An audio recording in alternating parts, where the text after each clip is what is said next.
ఈసురోమంటూ మనుషులుంటే దేశమే గతిన బాగుపడినాయని చెప్పి గురజాడ అప్పారావు గారు అన్నారు. దేశం సైంటిఫిక్గా ఎంత ముందుకెళ్ళినా, హ్యూమన్ రిసోర్స్ డెవలప్మెంట్ ఎంత ఫాస్ట్గా వెళ్ళినా, ఆకలి దారిద్ర్యం మనుషుల్లో ఉంటే ఆ దేశం బాగుపడటానికి చాలా టైం పట్టుద్ది. భారతదేశానికి సంబంధించి వరల్డ్ బ్యాంక్ ఒక ఆశాజనకమైన రిపోర్ట్ ఇచ్చింది. ముఖ్యంగా World Bank's global poverty update, poverty and equity బ్రీఫ్లో భారతదేశంలో పేదరికం చాలా తగ్గిందని చెప్తూ ఒక గుడ్ న్యూస్ చెప్పింది ప్రపంచ బ్యాంక్.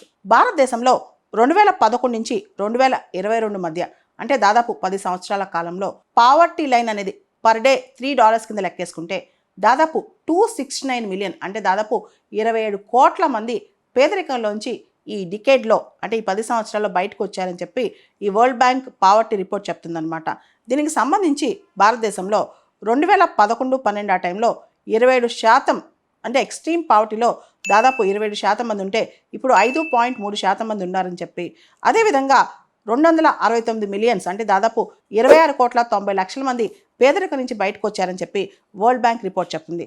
అదేవిధంగా భారతదేశంలో ముఖ్యంగా 5 పెద్ద రాష్ట్రాలు, ఉత్తరప్రదేశ్, మహారాష్ట్ర, బీహార్, వెస్ట్ బెంగాల్, మధ్యప్రదేశ్, ఈ రాష్ట్రాల్లోనే పేదరికం ఎక్కువగా నిర్మూలన అయిందని, ఇక్కడ ఎక్కువ జనాభా కూడా ఉన్నారు కాబట్టి ఈ పేదరికం తగ్గడంలో 2/3 పేదరికం, అంటే 2/3 వంతు ఈ పేదరికం మొత్తం పేదలు తగ్గడంలో 2/3 పాత్ర 5 రాష్ట్రాలే పోషించాయని కూడా, అంటే ఎక్కువ మంది జనాభా దీనిలోనే ఉన్నారు కాబట్టి ఆటోమేటిక్గా భారతదేశంలో పేదరికం తగ్గితే ఇది ఎక్కువగా ఈ రాష్ట్రాల నుంచే కంట్రిబ్యూషన్ ఉంటుందన్నమాట. ఈ కంట్రిబ్యూషన్ ఉందని చెప్పి కూడా వరల్డ్ బ్యాంక్ రిపోర్ట్ చెప్తుందన్నమాట. మొత్తం మీద భారతదేశంలో ఎక్స్ట్రీమ్ పావర్టీ, అంటే కటిక పేదలు అనేది బాగా కాన్సెప్ట్ తగ్గుతుందంట. అంటే ఎక్స్ట్రీమ్ పావర్టీ అంటే రోటీ కపడా और మకాన్ అంటాం. అన్నం లేకపోవటం, లేకపోతే ఇల్లు లేకపోవడం, అంటే బేసిక్గా నిద్రపోవడానికి ఒక గూడు లేకపోవటం, అదేవిధంగా వేసుకోవడానికి దుస్తులు లేకపోవటం, ఇవన్నీ ఎక్స్ట్రీమ్ పావర్టీ కిందకి వస్తాయి. ఎక్స్ట్రీమ్ పావర్టీ అనేది భారతదేశంలో గణనీయంగా తగ్గింది అని చెప్తున్నారనమాట. ఇక్కడ రూరల్ పావర్టీ అనేది 18.4% నుంచి 2.8% తగ్గింది. అర్బన్ పావర్టీ అనేది 10.7% నుంచి 1.1% తగ్గిందనమాట. పేదరిక నిర్మూలన కోసం మన ప్రభుత్వం ఈ మధ్య చాలా ఇనిషియేటివ్స్ తీసుకుంది. ముఖ్యంగా ఫుడ్ సెక్యూరిటీ యాక్ట్, ఆహార భద్రతా చట్టం ఏదైతే 2013, ఫుడ్ సెక్యూరిటీ యాక్ట్ 2013 ద్వారా 80 కోట్ల మందికి సబ్సిడైజ్డ్ ప్రైజెస్తో ఫుడ్ గ్రెయిన్స్ అందుతున్నాయి. రైస్ కావచ్చు, వీట్ కావచ్చు. గవర్నమెంట్ చాలా తక్కువ రేటుకి వాళ్ళకి ఇస్తుంది కాబట్టి చాలామంది పావర్టీ నుంచి ఎలివేట్ అయిపోయారనమాట. దాంతోపాటు ప్రధానమంత్రి ఆవాస్ యోజన, ప్రధానమంత్రి ఉజ్వల యోజన, ఆయుష్మాన్ భారత్, జన్ధన్ యోజన, 1-2 అనేక పథకాలు. కోవిడ్ తర్వాత, అంటే కోవిడ్ వచ్చిన తర్వాత లాక్డౌన్లో చాలామంది ఇబ్బంది పడ్డారని గవర్నమెంట్ ప్రధానమంత్రి గరీబ్ కళ్యాణ్ యోజన కూడా స్టార్ట్ చేసి అది ఇంకా ఇప్పుడు కూడా కంటిన్యూ చేస్తానే ఉందన్నమాట. ఇన్ని పథకాలు ప్రజల్ని దారిద్ర్యంలోంచి బయట తీసేందుకు ప్రభుత్వం తీసుకొచ్చిందనమాట.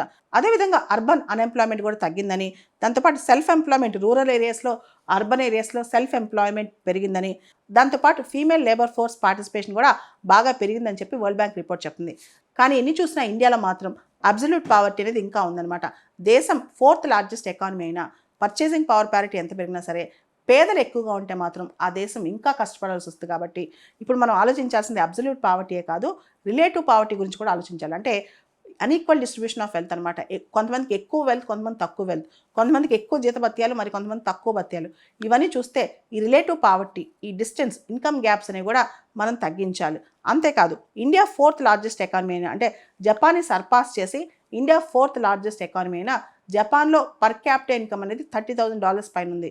కానీ భారతదేశంలో పర్ క్యాపిటల్ ఇన్కమ్ $2,800 మాత్రమే ఉందన్నమాట. మనకన్నా చిన్న చిన్న ఎకానమీస్లో కూడా పర్ క్యాపిటల్ ఇన్కమ్, తలసరి ఆదాయం ఎక్కువ ఉందన్నమాట.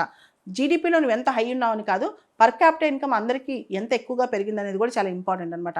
ఇవన్నీ చూస్తే ఇండియా ఇంకా కాంప్లిసెంట్గా ఉండకూడదు, చేయాల్సింది చాలా ఉంది అని మనకు అర్థమవుతుంది అనమాట. భారతదేశంలో ఈ 10 సంవత్సరాల నుంచి పేదరికం గణనీయంగా తగ్గడంలో ముఖ్యంగా ప్రత్యక్ష లబ్ధిదారుల పథకాలు, డైరెక్ట్ బెనిఫిట్ ట్రాన్స్ఫర్స్ అనేవి చాలా హెల్ప్ చేశాయంట.